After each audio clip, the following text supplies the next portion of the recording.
Hello, everyone. My name is Elizabeth Cook, and I am one of your librarians here at Citrus. Today, I'm going to walk you through the library website and some resources that are going to be helpful to you with your upcoming research projects.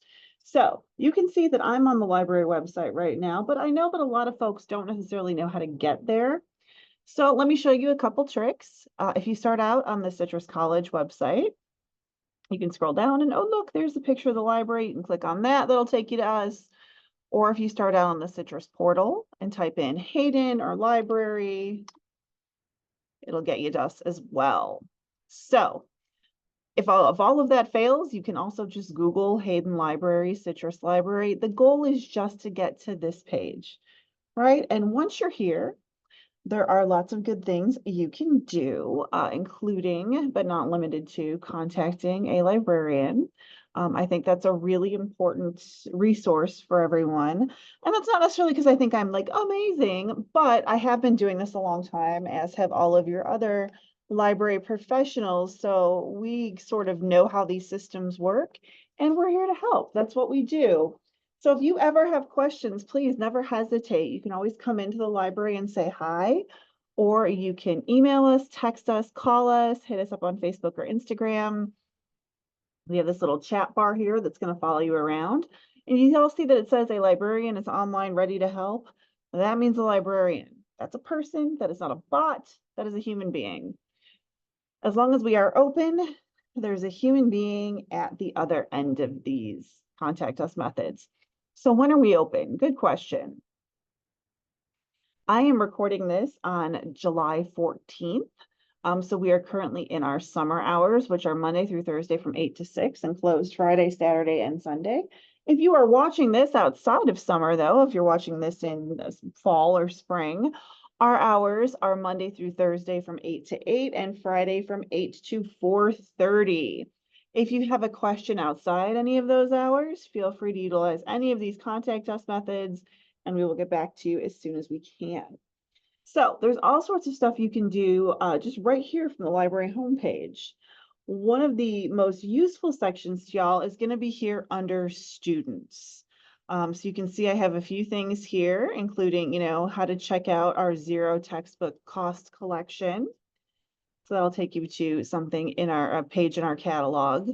That's going to show you where our ZTC books are. You can always sort classes. When you're looking to register for classes, you can sort by zero textbook cost and maybe save yourself some money. One of the big questions we get is, how do I print? I wish our printing system was less complicated. Unfortunately, there's a lot of steps. But if you click on how to print here, it's going to take you to this page where it's going to walk you through how to do everything. The important thing to remember, though, is to start here, add credit or upload a document. It is 10 cents a page for black and white, 40 cents for color. And you can use your credit or debit card through this portal. If you want to use cash, you go to the cashier's office, and here you can just sign in using the same credentials you use for Canvas. We also have study rooms available at the library, and those are super duper popular. You can reserve them for up to 2.5 hours a day. You can be alone or with a group, whatever. If you want to book a study room, you just go down here to this thing that says book a study room, click on that. And then each of these little green boxes is going to be a half hour. So you click how many you want and fill out the form. We also check out laptops and Chromebooks to students. These are first come, first serve. So get them while they're hot, I guess. You'll need your photo ID in order to get one. You can get that at the library as well. And you'll need to sign a lending agreement. And here are the details about that. So, if you are finding yourself, maybe your laptop broke, you don't have one, you really doing it for class, come on over, talk to us, and we'll see if we can get you hooked up, okay? So in addition to using the library for all of these good things, you're probably also going to be using us for research, right? That's kind of what we do here. And there's a lot of different sources and types of sources that we have. One thing I want to show you is here, it says databases. Y'all can see that link. If I click on that, you can see we have 59 databases. We are not going to look at 59 databases. They are all very, very highly specialized. And that's not a good use of anybody's time. But, you are going to have to do different types of research for different types of classes. So I do encourage you to take a look at the databases we have and see if anything strikes your fancy, right? You can always search by subjects here, if you are so inclined. Now, we do have a handful of databases that I think are the most popular. So we have these here that are listed under popular databases. Gale eBooks, Gale Literature, and EBSCOhost. Another one that is super duper popular is going to be this one under the letter O here, Opposing Viewpoints in Context. This is a great database for contemporary and social issues. It's going to help you, things that we've talked about in the news. It's going to be able to present both sides of the issue, and it's going to show you lots of different types of issues. So you can always search keywords here, or you can click on the little light bulb and go to Browse Issues. And that's going to show you what is included in the database, right? I think opposing viewpoints is a really good place to start research, particularly if you're doing a social issue.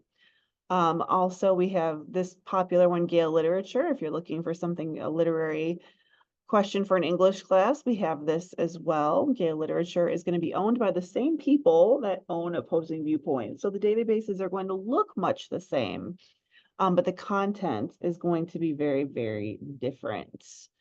So in addition to our databases, we also have our library catalog. It's right up here. It says One Search for books, articles, and more. And it's called One Search because it is one search. It searches a lot of things. That can be both good and bad, depending on what you're looking for, right? Sometimes it can get a little bit overwhelming, which was what we try to avoid. But let's say that you're specifically looking for a book. You're like, I really, I'm doing my research. I've got, a couple of different types of sources. Now I'd like a book. That's great. Let's say we want to talk about immigration. I can put that in here as a keyword. So it's going to give me 600,000 results. That is intense. We don't need that. So what we can do is go over here to material type, scroll down, and click book. So we are going to group ebooks and physical books together under this same heading. So what you're going to see is a mixture of things like this, where it says available at the second floor book stacks. Those are the books that you can check out for 3 weeks with your ID. You are more than welcome to go upstairs and pull anything off of those shelves and bring them down and check out. We will also have a lot of things here that will show you available online. We have a vast ebook collection.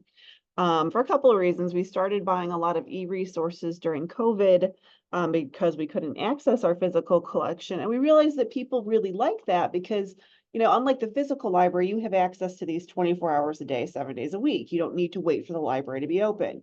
Everything that we're talking about today, databases and all that, that is going to be available to you 24/7. If you're off campus, you're just going to sign in with your Canvas login. So a question that I get a lot as a librarian is, why do we need you? Why do we need to come to the library and to use library resources when Google exists? And it's a good question. I'm not going to give you my whole super long spiel, but I will tell you that I think you need libraries more because Google exists, right? Google is a business and it is set up as one. So it's going to show you things that it thinks you might like, which is usually fine. If I'm looking for gifts to get my nieces and nephews, I love that. Great. Household hints. Super. Good job, Google. Know that stuff about me. But if I am looking for unbiased academic research, not always going to be the best thing, right? I really want to make sure that I am separating the good information from the bad information. And that's a big part of what we do at the library. We are also cautious when using, oftentimes when you go to Google, the first thing you're going to get is AI. Not always a bad thing. It's just something to be aware of. And to know where that information is coming from. Knowing the source of your information is always super duper important. So that's why we like you to at least start with library websites and library sources. If you have any questions about using these sources, using these functions, if you're curious about something you found online and you want to know if it's a good source or not, please never hesitate to reach out. That's why we are here. Call, chat, textbook. Well, you could textbook. That would be interesting. Call, chat, text, Facebook, Instagram. You can come into the library, say hi. You can set up an appointment with us.